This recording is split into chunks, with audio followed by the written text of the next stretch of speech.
1. I started out last week talking about moving into the idea of intention and living with an intentional focus to how you live your life. And one of the things we do each week is we do our vision and our mission statement. And as we move into 2019, I want us to live that with a sense of intention as well. So today we'll talk about part of it. I'll break it down over the next few weeks. This part we're community, inclusive, loving, and authentic. What is that all about? Well, for me, it's about the oneness. It's about this idea that Dr. Holmes talks about, that Jennifer shared so wonderfully in her reading, this idea of oneness. And it's so interesting when we think about it from Dr. Holmes' distillation of all of the ancient wisdom teachings that he figured out and looked into. He came up with what we now call the science of mind. And in it, he really was down around this idea of the oneness. He talked about the fact that the creator and the created are so close. That creator and that has been created are so close that it's almost impossible to find out where one leaves off and the other begins because they are intertwined. They are the one. And we live as an expression of that one. But it's challenging sometimes to think about this idea of unity when there is such infinite variety around us. I mean, just look around here at each and every person. We're all like snowflakes, We're individualized. Absolutely. But like the snowflake that has the 6 points, no matter what this individual structure is, we have commonalities that are about us. But the deepest thing, the most central thing that's common about us is that we are the divine, that we are God expressed. So this variety is in constant unity with itself. And we use so many words trying to figure it out. Words. But really, it comes down to what happens when we just go into that space and just receive the wisdom. Receive the comfort and the knowing that there is a divine presence within each and every one of us. Dr. Holmes talks about this in the Holmes papers. He says that we have to start with the necessary base of fundamental unity in all things, over all things, through all things, which is all things. There he goes with the words. But that's what it's all about. There's this basic fundamental idea here that everything is united, that there is only the one. And that's why we talk about at the top of the service being in community. So how can we be an intentional community as we work together? How can we focus with each other and then move forward as one solid force? This is why I was talking about the shop see me thing. As we move ourselves into community, into the larger community, we can have an impact, not just on financial growth or financial prosperity, but we can have an impact on social issues. We can have an impact on the compassion. We can have an impact on each other. Just last week, our good buddy Bill Tilden, he's been having some health challenges. And after the service, I mentioned that to another fellow here at the center. And he says, I'll stop by his house and go visit him. That's what we do for each other. That's how we work in community. Our practitioners who are constantly in prayer for you every single day, as you put your prayers into the prayer box, they get emails going back and forth, 2, 3, 4 a week, doing prayer for people, to reach out for folks, so that when something happens, when a shift happens in someone's life, like the transition that took place in Tracy's life with a dear friend of hers, we're there for her. We're there with her in community. What was happening for Debbie's sister recently, and people were bringing food to the house. This is the kind of stuff that we do. Serving at the Samaritan Center. These are the kind of things that we do to show up as community, to actually realize this unity in all things, through all things, which is all things. See, if we deny that central unity within us, we'll die. We may not die a physical death. We'll die an emotional death. We'll die a spiritual death. We'll die a relational death. There was this tree on a major throughway back in the Middle East, and this tree was so prolific. It almost always had fruit on it. And people would come by and they would stop at the tree and picnic and take the fruit before they would continue on their journey. And after some time, a man bought the property that contained the tree, and he built a huge house on a hill looking down on the tree. And he saw that people were stopping by and picking fruit from the tree. And he decided, that's my tree. They're picking fruit off my tree. What's this all about? So he built a wall around the tree. Do you know what happened to the tree? Died. Right? Maybe walls aren't such a good idea. Oh, wow. Did I just get political?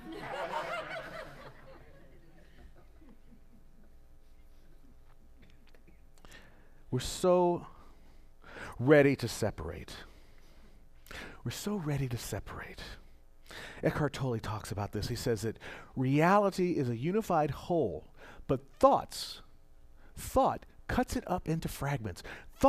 Our thinking cuts reality into fragments. That's just the way the mind works. It's separating stuff out all the time. But if we live in that sense of separation, then we lose our ability to be intentional about being loving, about being authentic, about being community. See, we'll miss the cues and the clues and the insights into what's really happening with life. This mental siloing that's taking ideas and compartmentalizing them does not allow us to be whole, does not allow us to have this unified experience. I do it all the time. We all do it. We like this person, we don't like that person. We like this clothes, we don't like those clothes. We like this. We're always picking and discerning, but the idea is to recognize that we're doing that so that we can get back to the wholeness, you see. We don't want to be like the guy called up. He says, I wanted to join this church. He calls the pastor and says, I want to join your church, but I don't want to visit the sick, and I don't want to have to be an usher, and I don't want to take any classes, and I may not want to come every Sunday, but I want to belong to your church. And the pastor says, oh, well, you know what? It's not my church you want to belong to. He gives him an address. The guy writes the address down. He says, the next Sunday, the guy drives to that particular address, and as he pulls up, he sees that there is a church there. It's all boarded up, and there's a sign. It's for sale. It's got a fence around it. Be condemned, to be torn down. Because, see, you can't be that kind of a community when you're not wanting to participate. You must participate, otherwise it will die. You must participate. You must break down the walls and take of the fruit and share that for things to be vital, things to be what they are. Because what we so frequently do and where we are is that we're into dividing and excluding and being deceiving ourselves about what is truly real about us, about being our authentic selves. Because our authentic selves desire to have that sense of wholeness, desire to feel a part of. You see, and if we can get into our authentic self, it's not an external thing, it's an inside job. And once we do that, we begin to blend our divine purpose with a sense of passion. Then that passion becomes the experience of our lives, you see. But this is about knowing exactly who you are. And it takes a pioneering spirit to figure out who you are. It takes some radical self-knowledge to move into being your authentic self and not taking on the race consciousness that tells you how you should, would, and could be. You see? I was reading this book from some guy. You may know him. I think his name is Lockhart. Yes, Jim Lockhart. He wrote this lovely book called The Beloved Community. And he says, we must grow beyond our inherent fears and the conditioning that limits our ability to accept the wonders of divine love. A beautiful idea, right? The guy's pretty smart. We must grow beyond our inherent fears and the conditioning that limits our ability to accept the wonders of divine love. How often do we hold ourselves back? You see, sometimes our thinking and what we think about expands in our life. And if we think about unnerving thoughts, if we think about those inherent fears, if we think about the conditioning, if we think about the things that we don't want, that's the stuff that we begin to get. What's important is to start thinking about the things that we do want and the places that we do want to go and the expansion that we do want to have in our lives, and to really get down to who we really are and what we're really about. To experience that union and to live in something like a responsive curiosity. Responsive in that when you feel the impulse, when you see the thing, you become curious about it and you begin to ask questions. What is this all about? Tell me more. Let me listen.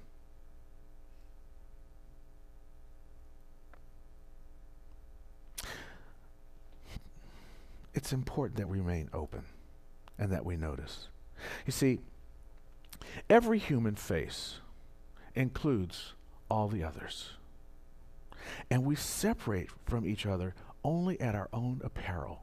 That's from the Anatomy of Peace by the Arbiter Institute. Remember we did that class, Johanna and I did a class a couple of years ago. It's been 2 years now that we did the Arbiter Anatomy of Peace. It was Connecting with a Peaceful Heart class. We bring it back this year. We should bring it back and do it again. And in it talks about like every human face includes all others. Think about that idea. When you look into the eyes of another, you know, the Face of God song, right? When you look into the eyes of another, you are seeing into the eyes of yourself. And when we separate ourselves from these others, we do it at our own peril. We do it like the man who walled off the tree. We must become inclusive. That's the other part of our statement, that we're inclusive, loving, and authentic. We share our love, but we share it to everyone and to all people. There was this a youth pastor, and he was had a class, and he was trying to figure out what to do with the kids one day, so he came up with this game, and the game was dwarfs, wizards, and giants. And he asked all the kids, you're either going to be a dwarf, you're going to be a wizard, or you're going to be a giant. Dwarfs over here, wizards over here, giants over there. And this little girl goes, where do the mermaids stand? There are no mermaids. No, there are mermaids. No, there are no mermaids. There's dwarfs, giants, and wizards. But I'm a mermaid. She knew who she was. She knew her authentic self. I am a mermaid. And to the pastor's credit, he understood this idea of noticing. He knew that every human face includes all the others. And if he didn't pay attention, it was to his own peril. And he says, oh, yeah, mermaids, right. Mermaids stand over here. 4 other kids stood over there, including one of the boys. Because he liked that idea, you see. Malika Chopra, in her book, Living with Intent, says, when we slow down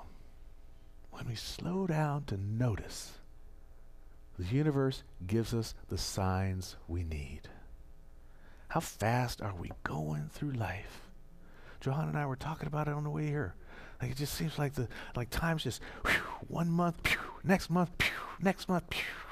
But if we slow down and take a breath, we will get the signals. We will see the signs that we need. And those signs will tell us that we need to include the other, that we need to see the face, that we need to recognize God in each other and in ourselves and move toward that place of authenticity. See, what it's about for us is finding our oneness.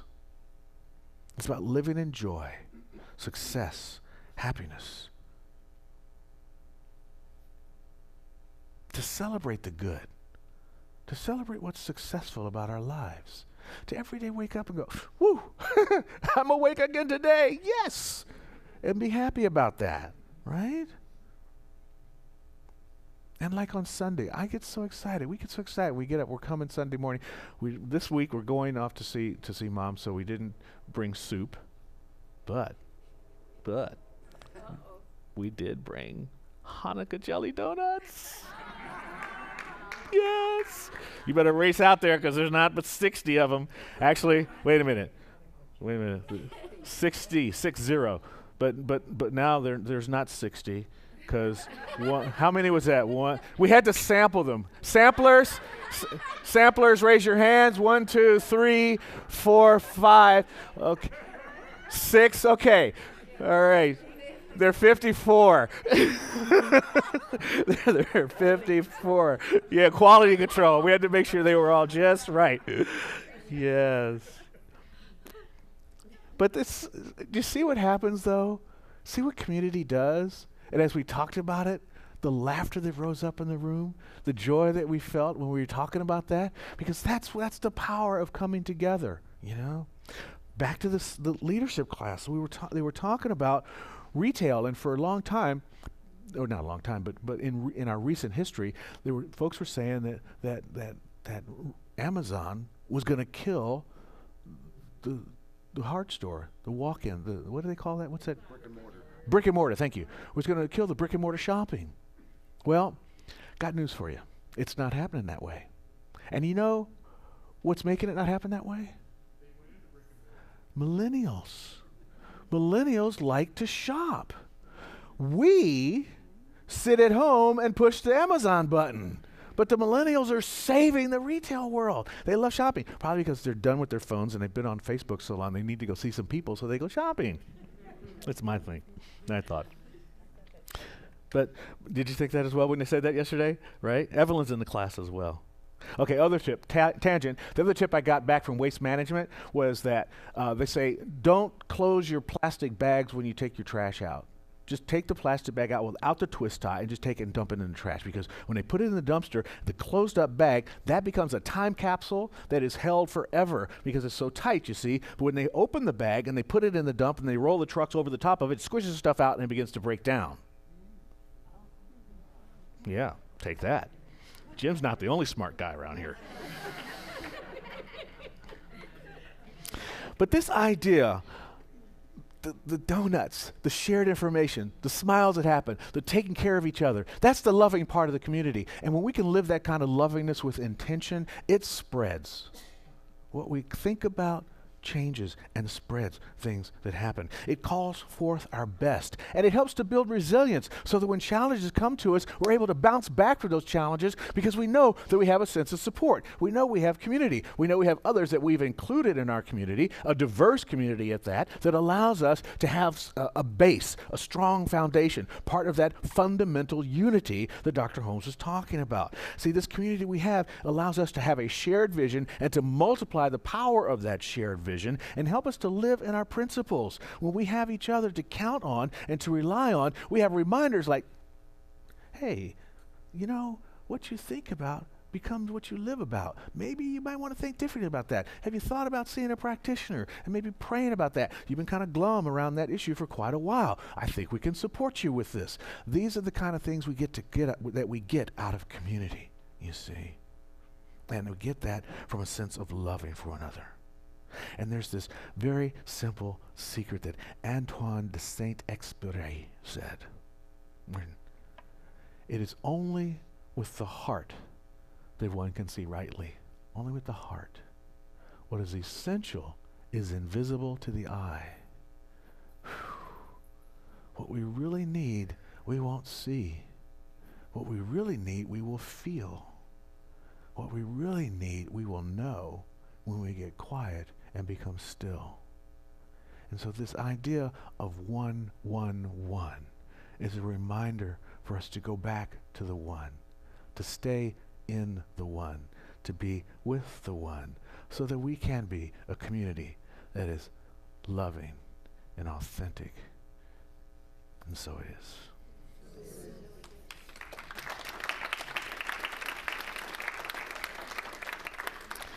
So here we are, affirmation. Let's do it together. The one life that is God is my life, your life, all life, and it's all good. It's our prayer time. Prayer time. I got the band on its way up. Thank you, Jennifer. Let me slide this back a little bit. There you go. And so as I said, practitioners do pray over your prayer requests throughout the week that are put into the box, those you put in on Sunday. If you put it in, you could also put a prayer request in on our website, cslcme.org. There's a space there for it. You can call the office. You can look on our website, and all the practitioners' phone numbers are listed there. You can reach out to one of them individually if you feel so inclined, want to avail yourself of that. So this is our time for prayer. And in our center, what we do is we pray as a community.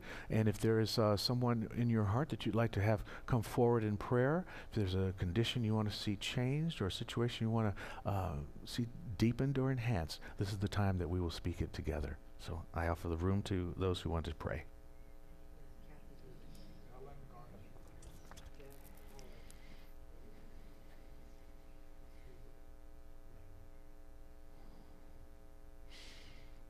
So knowing there is one life, that life is God, that life is our life right here and right now.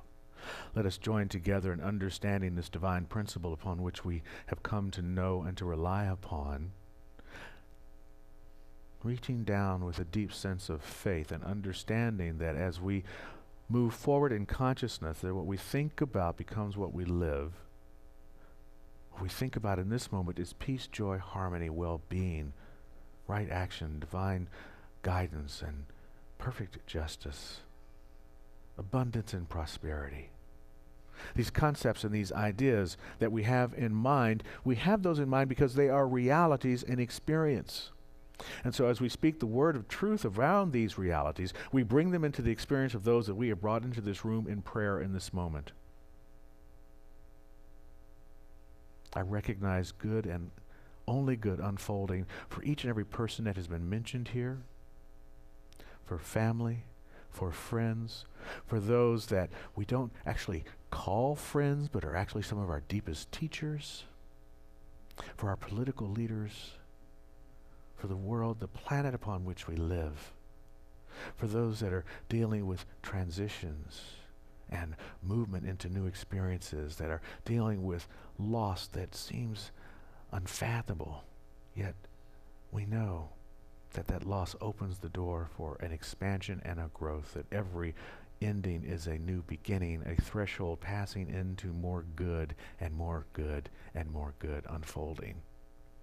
We're not Pollyanna when we say this. We are standing in reality. We know that the heart hurts, that the body bleeds, that the mind is in pain, that stress and anxiety do appear in the human experience. We understand that. And we also know that those are signposts that point us in the direction of our good, that tell us that there is more unfolding, and that distress that we may feel is the opening door to a sense of ease and comfort that we know is right there, waiting. For everything exists within infinity. Everything exists within the allness. Everything exists right here and right now. And by this word spoken, we reveal those experiences into the lives of those that we've been touched by. So we allow this prayer now to move forth with a sense of gratitude and a deep conviction in the power of the law that brings it about, as we release it now and affirm it together by saying, "And so it is." Carrie.